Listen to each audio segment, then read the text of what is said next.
Okay, I have 5 books to get you out of a reading slump. Here are the books that I'm going to talk about, just so you guys see them at the beginning. But the reason I'm making this video is because I feel like, it's really easy to be consistent with reading. It's really easy to read books upon books upon books when it's fun. But every once in a while, you get into a slump. Every once in a while, for whatever reason, life catches up on you. You're stressed out.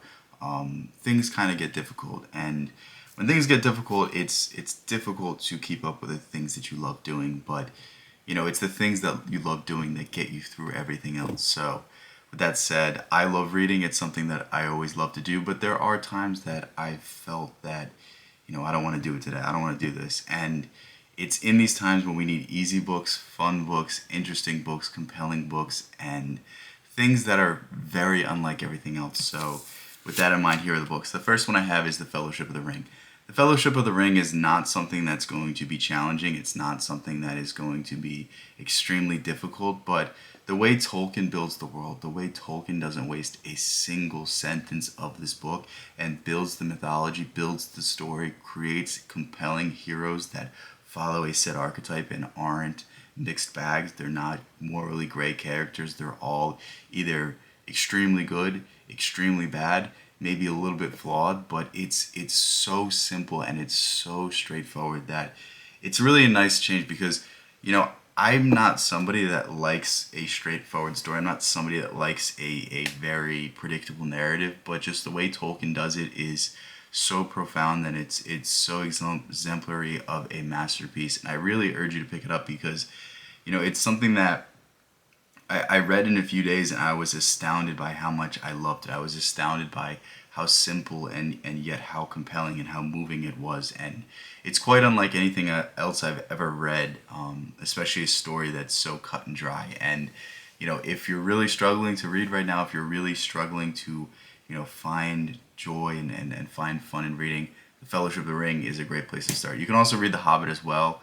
I don't think you need to read The Hobbit to start The Lord of the Rings. I think it might help a little bit with the references, but again, I think the difference between The Hobbit and The Fellowship of the Ring is The Hobbit is more of a kid's tale, whereas The Lord of the Rings is more for all ages, and that's why I would just suggest read The Fellowship of the Ring. But again, on to the next thing. Next thing we have is Tears and Laughter by Khalil Gibran.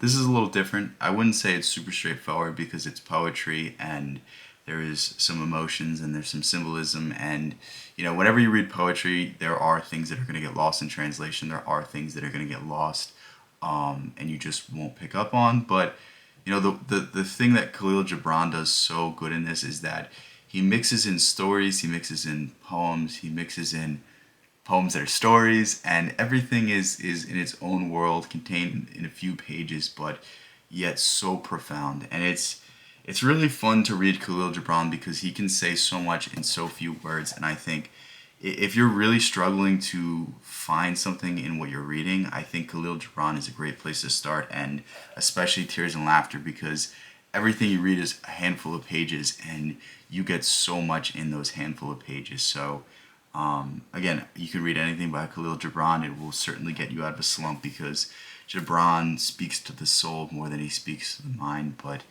yeah, great place to start with Tears and Laughter. Next thing we have is Blood Meridian. Blood Meridian, I don't know how to classify it aside from it's the story of the West, but what the West really is. And it's the story of the American dream and what the American dream kind of turns into. And I feel like we're at a juxtaposition right now when it comes to America, especially if you're from America, you'll understand what I'm saying. But we're starting to realize that the ideals that we set out to attain aren't really what we wanted.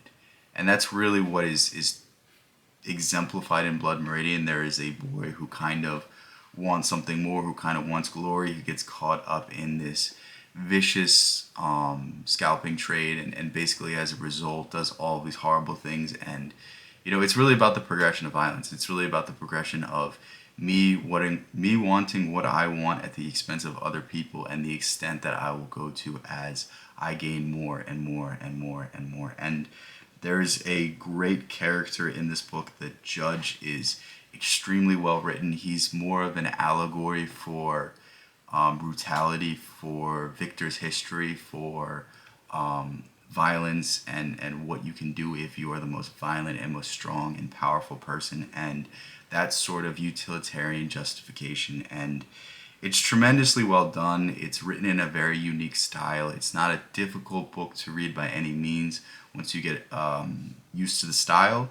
And once you get used to the style, you're like, wow, this is really something special. And that's the reason I think this is something that will get you out of a slump, because it's very special. It's very unique. It's unlike anything else I've ever read. It's very compelling, and I think all of those will lead you into having a great experience with the novel. The next thing we have is Anthem by Ayn Rand. The reason I'm including Anthem is because, one, I think Ayn Rand is super fascinating. I don't agree with her on everything. I think she's right to a certain extent on certain things, but overall she's just someone that makes you think. And what Anthem basically is it's a modern day Prometheus myth. It's basically a story against collectivism, a story against the collective and society and conformity and all of these things that are kind of being destroyed today. And it's super interesting because I think Anthem might be more compelling today than it was when Ayn Rand wrote it. I think she was certainly seeing the effects of a more globalized world, a less individualistic world, a world less self-reliant than ever, and I think it's only progressed. And basically what the story is about is there is a man who's set to be a nobody, but he kind of discovers something. I'm not going to spoil what he discovers, but as a result, he's kind of cast out and he's forced to start out on his own, and he kind of rediscovers what it means to be a human. And it's really a great allegory for the taking on of individual responsibility and you breaking away from society to become something better. And it's only 80 pages. That's really another reason why I include it, because it's so short and it has such a profound message that I think it's definitely going to be something that you get through and you read, and it's really, really refreshing because it wraps everything up in a pretty nice bow. The messaging is pretty clear. The symbolism is pretty clear. I don't think it's something that is going to stump you on what it's trying to say, and it's just overall a really, really well written story.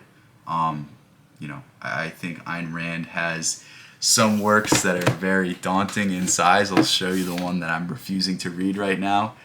Look how big this book is, but Anthem is a great place to start, and I think if you read Anthem, you're going to be extremely pleased, and it's going to help you find your love again for reading. The next thing we have is Autobiography of a Yogi, and the reason I include this is because it's unlike anything else I've ever read, and when I was reading it, it was some of the most fun I've ever had. It's blending and blurring the lines between being an autobiography, being a story teaching you about Eastern mysticism, being a story teaching you about Eastern myths and stories and all sorts of weird things in the book. And I really don't know what to say about the book aside from it's definitely something that you read and you will forever remember, because it's just one of those books that defies the categories. And I think if you're not into reading stories, if you're not into reading literature, and you want something more nonfiction, Autobiography of a Yogi is a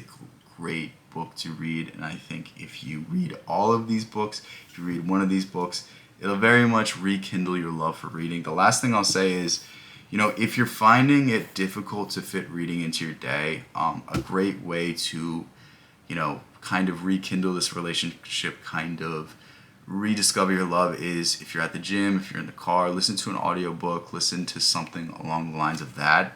And I think it can be a good supplement. It might not, hit the same itch. It might not, be the exact same thing. But I think if you can find time for literature, if you can find time to read or even listen to an audiobook, you have made your day better. You have made yourself smarter. You have began to expand your consciousness, began to expand your perspective. And if you can expand your perspective and see the world in a different manner, then you can allow yourself to see your problems in a different manner. And that's really the shortcut to solving everything. That's really the shortcut to solving all your problems. It's seeing them in a different light. Have you ever been working on something, you take a 15-20 minute break, you come back to it, and boom, it just makes sense? That's what I'm talking about. That's the phenomenon I'm talking about. And the more we can find time to expand what it is that makes up our brain, the more we can find time to solve everything in our life. With that said, if you want to read the stuff I write, go ahead and join my school community. If you want to support the channel, go ahead and become a channel member. I'm going to try to stream more, and not the vertical live streams. I'm going to try to do the streams where I react to stuff, where I talk about videos, where I can bring up examples, and I think that's a better format for me. But anyway, with that said, hold me to that. But yeah, love you guys so much. Thank you guys so much. Growth has been crazy. That's really all I can say. That's really all I can say. It's weird to look and to see that people care about the things I care about, and you know, it's just cool. It's just cool. With that said, I love you guys so much. Thank you guys so much. Peace out. I'll catch you in the next one.